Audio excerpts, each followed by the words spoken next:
So we have to, the Lord, Bible said the Lord gave the word. How many was the company that published it? Great. So God, his own, he will just speak. Then we carry the word. So when we talk, people say, pastor talk too much. They think that God talks like pastor. God doesn't talk like a pastor. God just, he said one. Jesus said, men ought always to pray and not to faint. He has finished. But that word, it will take you your whole life to understand it. He has spoken. Even when God speaks small, the word is heavy, because every word from the mouth of God carries God's integrity. God can't lie.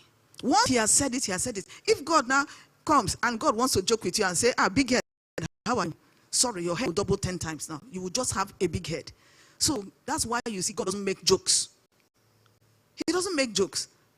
And we are children of God. The Bible says, don't say before an angel it was an error. So if you're the kind of person that loves jokes and saying, speaking vanity, speaking words that are in the name of, say, I was only joking. It will be accumulating on your destiny as you're speaking it. You say, I was only joking. You can't say before an angel it was an error. As you have said it, the angel has carried it. So when God speaks, so I want you to understand that this word Jesus spoke is far-reaching. The word is loaded. You need prayer for survival. Please pray in the spirit.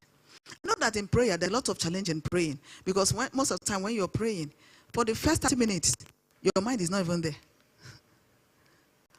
Your mind is not there. You're still struggling. Everybody, it happens to me, everybody. But so that's what do? You keep praying. But some people, those days when I didn't understand much, when it's happening, as I'm praying, oh, my mind, whether it's my mind or the devil, when I say, remember, you need to go to market. I say, market too. So, I need to get there. I need to get this thing. I pray. And as you're doing that, and doing that, I'll not say, my God, I'm praying. Which kind of, my mind is wandering everywhere, except in the prayer I'm praying. And after some time, I will not say, Satan will not, see now, that's why I said, leave this prayer first.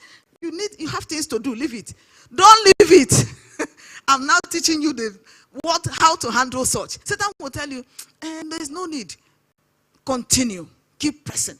Because as you're pressing, you're hitting the devil hard. Are you listening to what I'm saying? And as you're praying in the spirit, though you're building your spirit man, you're exercising it. But you're not yet there. But do not stop. So when the devil is distracting me, these days, since I already understand that, when it's distracting me, I say, okay, stand. Since you have been distracting me, I make the prayer 2 hours. You distract me some more, I make it 3 hours. Satan knows it's going to be bad for him, so he'll just let me be. And I continue my prayers. And when you keep praying, you get to a point, you now begin to flow.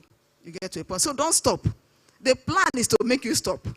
Because prayer is what you survive on. That's the key to survival. So that's what to survive on. And when you add fasting to prayer, it keeps you strong and vibrant. We see that the Bible said, Isaiah 40:31, it said, but they that wait upon the Lord shall renew their strength. They shall mount up with wings as eagle. They shall run and they will not be weary. They will walk and they will not faint. So when you now begin to add fasting to it, as a matter of fact, if you're a prayerful person, you can't but fast. You have to fast. It goes along with prayer. It goes along with prayer. Paul, writing in 2 Corinthians 11, it said, in fasting often. So often. Particularly if you're called of God, you can't afford to be eating every day. I tell you the truth. You can't afford. If you eat too much, you won't hear God. You'll be disconnected. One thing that keeps you on the cutting edge, you're hearing God, is fasting. So you fast. So as a pastor, I don't fast once a week. When pastor was here, I fast once a week. I just do my 1 week.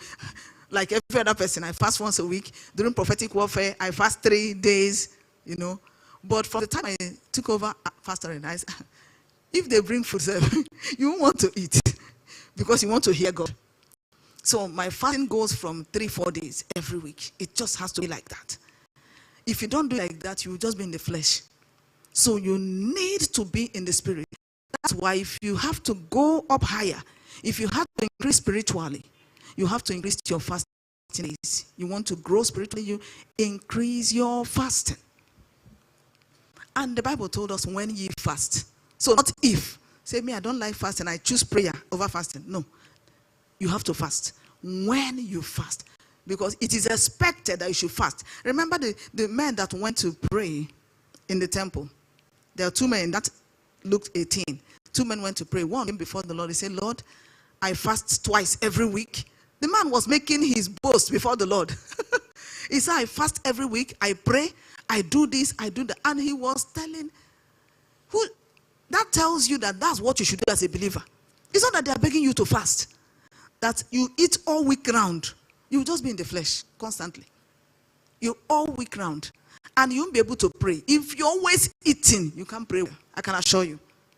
If you're the eating type, your prayer will be small. Your prayer life will be small. So a consistent prayer life must be coupled with fasting. You must know how to fast. It must be coupled with fasting. I've made up my mind. This week I was to start something. I was to tell my children, okay, they're just hearing it now. Their fasting will increase to twice a week.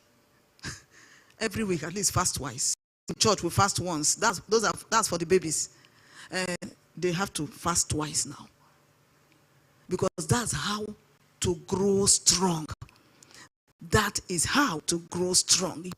If you want your spiritual life to increase, you have to pick up another fasting day. You increase it. And you see a lot of change in your life. You have this spiritual combo at work in your life. Your spiritual life will be on the cutting edge. You will hear God. You see, God is spirit.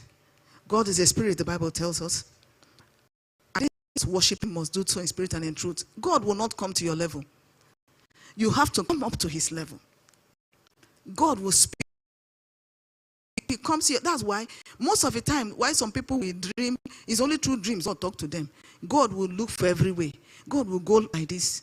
No entrance. Every aspect to communicate direction to them is impossible. God say, full of flesh, lump of flesh, blocking access. God will not have to come in the dream, knock, say sleep,